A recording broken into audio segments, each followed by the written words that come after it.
हमारा भारत देश जहाँ कई तरह के लोग रहते हैं, कुछ भूतहा घटनाओं पर विश्वास करते हैं तो कुछ नहीं भी करते हैं। लेकिन आज हम किसी व्यक्ति के बारे में बात नहीं करने वाले हैं, बल्कि बात करने वाले हैं भारत की 5 ऐसी जगहों के बारे में जो देखने में काफी खूबसूरत दिखाई देते हैं, लेकिन शाम होते ही यहाँ गलती से भी कोई नहीं भटकता। लेकिन मैं पहले ही बता देना चाहता हूँ कि इस वीडियो में बताई गई हर एक बात वहाँ के स्थानीय लोगों का कहना है। इसमें मैंने अपनी तरफ से कुछ भी नहीं ऐड किया है। हालांकि कुछ लोग इन जगहों को भूतहा भी मानते हैं तो कुछ नहीं भी मानते हैं। आज की वीडियो में हम ऐसी ही बात करने वाले हैं। तो हेलो दोस्तों, स्वागत है आपका द फैक्ट लाइट के नए एपिसोड में। और आज की इस वीडियो में आप जानने वाले हैं भारत की ऐसी भूतहा जगहों के बारे में जिसे जानकर आपके रोंगटे खड़े हो जाएंगे। तो बने रहना वीडियो में लास्ट तक बिना स्किप किए। तो मेरे प्यारे भारतवासियों, बिना देर किए शुरू करते हैं आज की ये वीडियो। हमारी आज की लिस्ट में पहले जिस जगह का नाम आता है उसे डुमस बीच कहते हैं, जिसे दमस बीच के नाम से भी जाना जाता है। यह जगह सूरत में अरब सागर से लगी हुई है, जो सूरत से 21 किलोमीटर की दूरी पर है। इसलिए इस बीच पर दिन के समय काफी सारे पर्यटक घूमने के लिए आते हैं। लेकिन ये स्थानीय लोगों की बातें सुनकर अच्छे के पसीने छूट जाते हैं।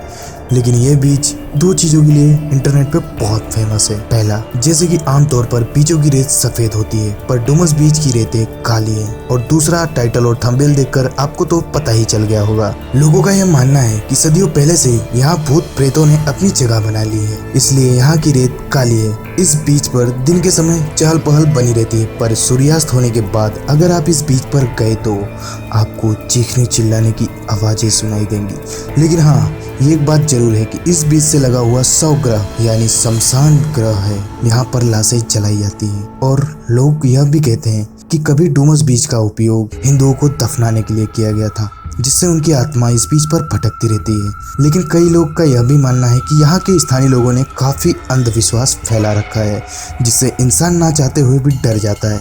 आपका इस जगह के बारे में क्या सोचना है, आप कमेंट करके हमें जरूर बता देना। हमारी आज की लिस्ट में दूसरा जिस जगह का नाम आता है उसे अग्रसेन की बावली कहते हैं।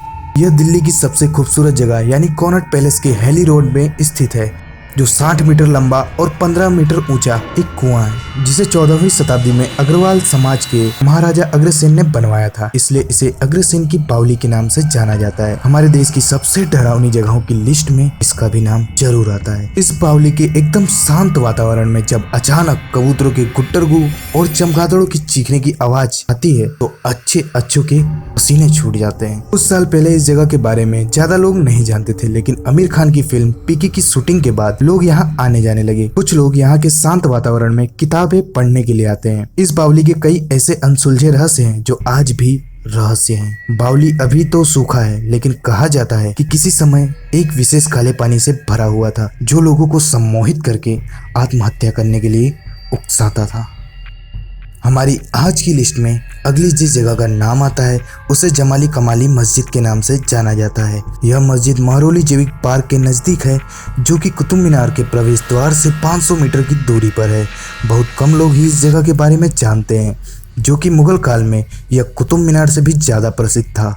लेकिन आज इस जगह को लोग सिर्फ भूतिया के अलावा किसी और नाम से नहीं जानते हैं। इस मस्जिद में जमाली और कमाली की अलग अलग कब्रें हैं। जमाली नाम शेख बिन फजलुल्लाह यानी जमाल खान से लिया गया है, जो अपनी कविताओं के लिए जाने जाते हैं। उनकी कविताओं ने उन्हें जमाली नाम से बहुत मशहूर कर दिया था। मुगलों के शासनकाल में उन्हें बाबर के दरबार में जगह मिली। ऐसा माना जाता है कि हुमायूं ने खुद जमाली की मौत के बाद उसका मकबरा बनाया। मैंने आपको जमाली के बारे में तो बता दिया, लेकिन कमाली कौन था कोई भी नहीं जानता।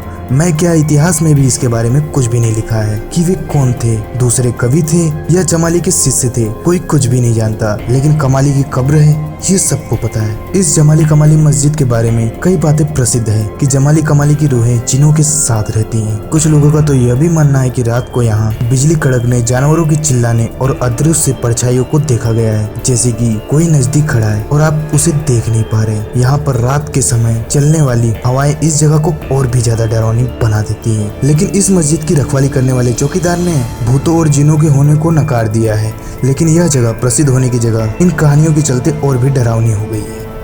ताजमहल होटल, ये नाम तो आपने सुना ही होगा। आप सब इसके बारे में बहुत कुछ जानते हैं। आपके मन में ये विचार तो जरूर आ रहा होगा कि इतनी प्रसिद्ध जगह भी भूतहा कैसे हो सकती है, लेकिन इसका जवाब है हाँ, क्योंकि कई लोगों ने कई बार शिकायत की है कि होटल के कॉरिडोर में उन्होंने एक भूत देखा है। मैं आपको बता दूं, ये उस व्यक्ति की आत्मा मानी जाती है जो होटल को डिजाइन करने वाला आर्किटेक्ट था। ऐसा कहा जाता है कि आर्किटेक्ट ने होटल के अंदर ही अपनी जान दे दी थी, क्योंकि होटल उसके डिजाइन के हिसाब से नहीं बना था।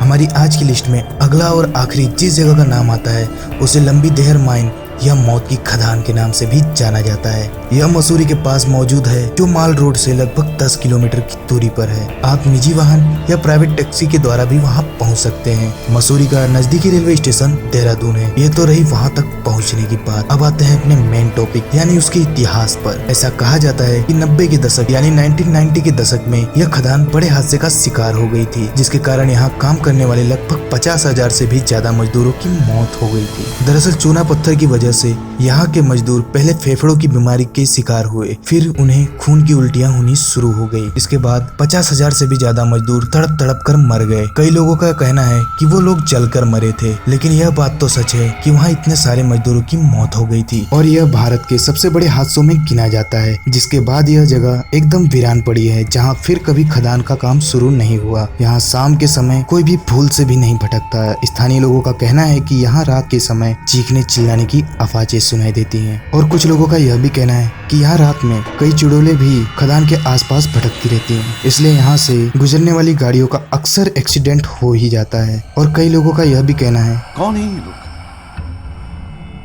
कहाँ से आते हैं? आज के लिए बस इतना ही। मुझे उम्मीद है आपको हमारी ये छोटी सी मेहनत जरूर पसंद आई होगी। अगर पसंद आई है तो यार लाइक बटन दबाने में इतनी कंजूसी क्यों कर रहे हो। तो मैं मिलता हूँ इस चैनल की अगले एपिसोड में। टेक केयर और जय हिंद।